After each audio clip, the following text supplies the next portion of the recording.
እናቴ እግዚአብሔር እንዲህ ብሎኛል። እያንዳንዱ የፈረሹ ምዕራፎች አሁን መልካም ሆነዋል። ተሻገርኩ በይ። እኔ አላውቅም 5 ቤተሰብ አየሁ። የጌታ መንፈስ 5 ቤተሰብ አለኝ። ግን የሚገርመው ጌታ እንዲህ ብሎኛል። ባዶ ነገርሽ ከዚህ ቀን ጀምሮ ከፍ ማለት ይጀምራል። እግዚአብሔር እንዲህ አለ፣ ባዶነትሽን ይበቀላለሁ አለኝ። በተለይ ባንቺ ቤት የሚያየው የድህነት መንፈስ ባዶ ያደረገ ቤትሽን አሁን ፊዚካልሽን አይቼ አልናገርም። ትንቢት በፊዚካል አይደለም፣ በመልክ አይደለም። እግዚአብሔር እንዲህ አለ፣ ባዶ ጓዳሽን አይቻለሁ አለኝ። ምድረ በዳውን አይቻለሁ አለኝ። ምንም የሌለበትን በወቃሽን አይቻለሁ አለኝ። እግዚአብሔር ለለውጥ መጥቻለሁ አለኝ። ሊቀይር መጥቻለሁ አለኝ። ሊለውጥ መጥቻለሁ አለኝ። አዲስ ነገር ሊያደርግ መጥቻለሁ አለኝ። ምድረ በዳሽ ይለመልማል አለኝ። አሁን እርግማን ተሰበረ።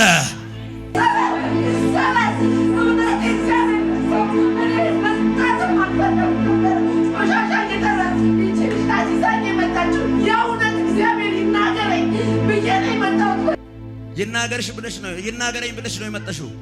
አሁን ተናገረሽ እኮ እግዚአብሔር። አሁን አንቺ ተራ መንደር አትዞርም። እጅሽ ላይ በረከትን እጠራለሁ።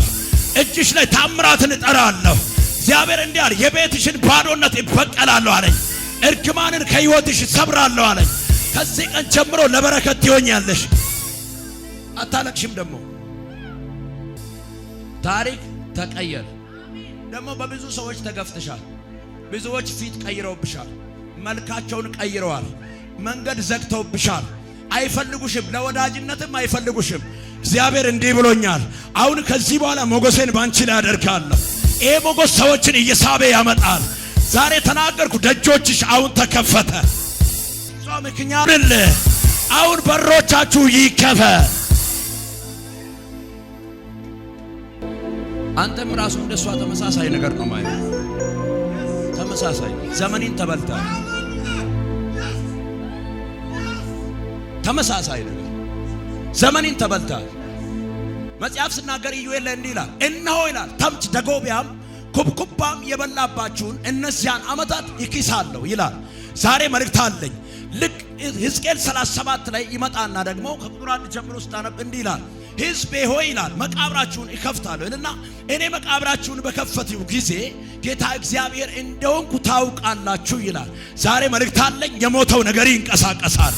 እግዚአብሔር እንዲህ አለኝ፣ ባዶ የሆነ ነገር ምድረ በዳ አሁን ስለመልማየው እለፍ። የእግዚአብሔር መንፈስ ታሪክን እየቀየርክ ለውጥን እያደረክበት እለፍ በጌታ በኢየሱስም። እግዚአብሔር እንዲህ አለ፣ ስመኛ እንዴ ዋ ባለቤቴ ናት፣ ባለቤቴ ናት።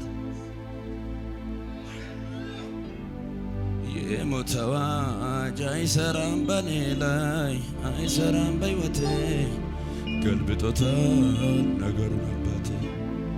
የሞተው አዋጅ አይሰራም በኔ ላይ አይሰራም በሕይወቴ ገልብጦታል ሁኔታውን አባቴ። ሃሌሉያ። የሚወጣውን ፈልጉን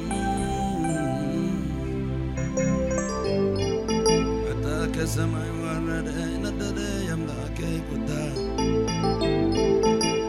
ግን እግዚአብሔር እንዲህ አለ፣ በአንተ ውስጥ እሳት አለ። አሁን መናገር ስትጀምር ከውስጥ የሚወጣው ነገር ነገርን ማቃናት ጀምራል። እግዚአብሔር እንዲህ ብሎ የዘጉብኝ ደጅ አሁን ይከፈታል። ይኸው ምድረ በዳ ይለመልማል። እንዴት ይሆናል እንዴት ይቻላል አትልም። እግዚአብሔር አስችልሃለሁ አለኝ፣ አስችልሃለሁ አለኝ።